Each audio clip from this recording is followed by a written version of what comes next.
અર્પણ કરીએ ત્યારે સમર્પણનો ભાવ જાગે છે. પૂજ્ય શ્રી પ્રફુલ્લભાઈ શુક્લ, વલંડી રામાપીરના મંદિરે ચાલી રહેલા અષાઢી નવરાત્રિ અનુષ્ઠાનમાં આજે બેલા તળાજા સુરતથી શ્રી ધર્મેશભાઈ વઘાસિયા, વર્ષાબેન વઘાસિયા, કીર્તન વઘાસિયા અને રામગઢવાલા પાચાભાઈ વઘાસિયાના હસ્તે નવચંડી યજ્ઞ સંપન્ન થયો હતો. આજે યજ્ઞમાં મુકેશસિંહ રાઠોડ ધરમપુર અને લંડન ઇંગ્લેન્ડથી શ્યામસિંહ રાઠોડ ઉપસ્થિત રહ્યા હતા. શ્રી ધર્મેશભાઈ વઘાસિયાએ અભિનવ સુરત ન્યૂઝ અને પ્રકાશભાઈ પટેલનો વિશેષ આભાર વ્યક્ત કર્યો હતો. ત્રીજા દિવસના ચંદ્રઘંટા સ્વરૂપનું મહાત્મ્ય પૂજ્ય શ્રી પ્રફુલ્લભાઈ શુક્લે વર્ણવ્યું હતું. રામાપીર મંદિરના અધિષ્ઠતા એવા શ્રી પ્રદીપભાઈ પટેલ, આચાર્ય કથાકાર કશ્યપભાઈ ભાણાભાઈ જાની, સેલવાસના કથાકાર જ્ઞાનંદ મહારાજ, જલારામ મંદિરના પૂજારી યુવરાજ ગિરી ગોસ્વામી અને લોકગાયક દીપકભાઈ બારોટ સહભાગી બન્યા હતા.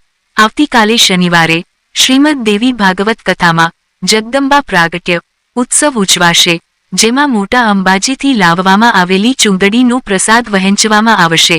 જે ભાગ્યશાળી હશે એના હાથમાં આ પ્રસાદ આવશે. અબીલ ગુલાલની છોડો વચ્ચે જય ભવાની, જય અંબેના નાદ સાથે સાંજે 3:30 વાગે આ ઉત્સવ ઉજવવામાં આવશે. પ્રસ્તુતિ અભિનવ સુરત ન્યૂઝ ચેનલ, એડિટર પ્રકાશ પટેલ, સુરત.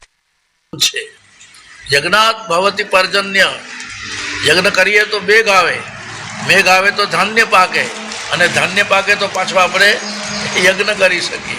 ધાન્ય નહીં પાકે તો શું કરવાના હતા? બધાનું મૂળ યજ્ઞ છે. અર્પણ, તર્પણ અને સમર્પણ આ યજ્ઞની અંદર સમાયેલો છે.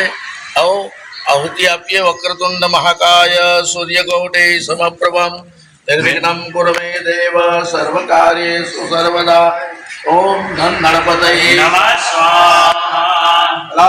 પુષ્પ સંકાસમ તારકાગ્રમસ્તકમ રુદ્રમ રુદ્રાત્મકં ઘોરમ તં કેતુ પ્રણમામ્યહમ. કેતવે નમઃ સ્વાહા. ઓમ ત્રંબકં યજામહે સુગંધિં પુષ્ટિવર્ધનમ ઉર્વારુકમેવ વંદનામ મૃત્યુર્મુક્ષીયમામૃતાत् સ્વાહા.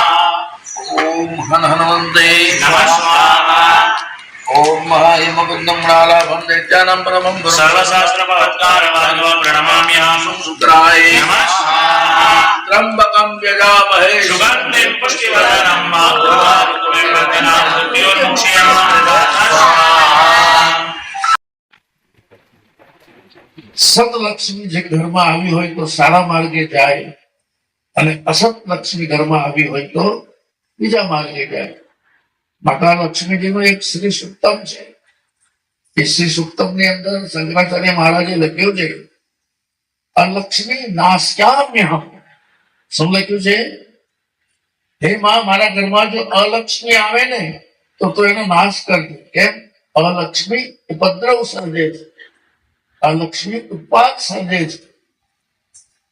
એટલે માતા લક્ષ્મીની કૃપા. લક્ષ્મીજીના 2 વાહન છે. એક ગરુડ ઉપર બેસીને આવે અને એક ઘોડ પર બેસીને આવે. ઘોડ પણ લક્ષ્મીજીનું વાહન છે અને ગરુડ પણ લક્ષ્મીજીનું વાહન. ઘોડ પર બેસીને જે લક્ષ્મી આવે એ જુદા માર્ગે જાય. કોર્ટ કજિયામાં જાય, ક્લેશ કંકાસમાં જાય, દવાખાનામાં જાય, હોસ્પિટલમાં જાય. પણ જેના ઘરમાં ગરુડ ઉપર લક્ષ્મી સવાર થઈને આવ્યા હોય એ લક્ષ્મી આવા સત્કાર્યમાં વપરાય છે. એટલે ખરેખર ધર્મેશભાઈ વઘાસિયા, એના માટે તો મારે શું કહેવાનું. આજ દિન સુધી મેં જેટલી વખત ફોન કર્યો છે કે ધર્મેશભાઈ આ દિવસે અહીંયા આવી જવાનું છે, તો ધર્મેશભાઈ હાજર થયા. હું જામનપાડાના જંગલમાં કથા કરતો હતો, ત્યાં પણ ધર્મેશભાઈ ખાસ ઉપસ્થિતિ આપી છે. અને નવરાત્રમાં તો એમનો નવચંડી થાય જ છે. એટલે મારી ખૂબ કૃપા વરસે. આ પ્રસંગે યુનાઇટેડ કિંગડમ ઇંગ્લેન્ડથી પધારેલા અમારા શ્યામભાઈ, શ્યામસિંહ રાઠોડ, ખૂબ નાના હતા. એ ટ્વિન્સ છે. એક બીજા ભાઈ છે સેલવાસ છે. ખૂબ નાના આટલા. ધર્મેશભાઈ તમને ફોટા બતાવશે મુકેશસિંહ દાદા, એમાં તમે જોજો કે હું એમને ત્યાં 4-5 દિવસ વેકેશન ચાલવા જતો. અહીંયા જ છે એમનું કામ. તો હું શ્યામભાઈને કહીશ કે અભિનવ સુરત ટીવી ન્યૂઝ માટે 2 શબ્દ ઉદબોધન કરશે, પછી મુકેશજીભાઈ પણ 2 શબ્દ બોલશે, અને છેલ્લે ધર્મેશભાઈ તમારે પણ 2 શબ્દ આજે અભિનવ સુરત ન્યૂઝ ટીવી ચેનલ માટે બોલવાના છે. કે બસ આ જે સત્કાર્ય થઈ રહ્યું છે એમાં તમને શું અનુભવ છે? શ્યામ સિંહ સાથે અંતિમ વાત કીધી પ્રફુલભાઈને તો અમે કીધું એમ કેટલા વર્ષથી અમે ઓળખીએ છીએ અને આવું કાર્ય કરતા રહેતા હોય છે. પહેલી વાર મને મોકો મળ્યો કે એમની જોડે આવી રીતના બેસીને સાંભળવાનું મળ્યું તથા બધી ફ્રેન્ડ એ બધું જાણવું ને ઘણો આનંદ થયો. માટે પ્રફુલભાઈ અહીંયા આવ્યા એ માટે આજે નવરાત્રીના અવસર પર પ્રફુલભાઈના આશીર્વાદ લેવા માટે અમને ખૂબ ભાવભર્યું આમંત્રણ આપ્યું હતું અને અમે બે ભાઈઓ આજે નસીબદાર કહેવાય કે અમે પ્રફુલભાઈના આશીર્વાદ લીધા છે. જય માતાજી.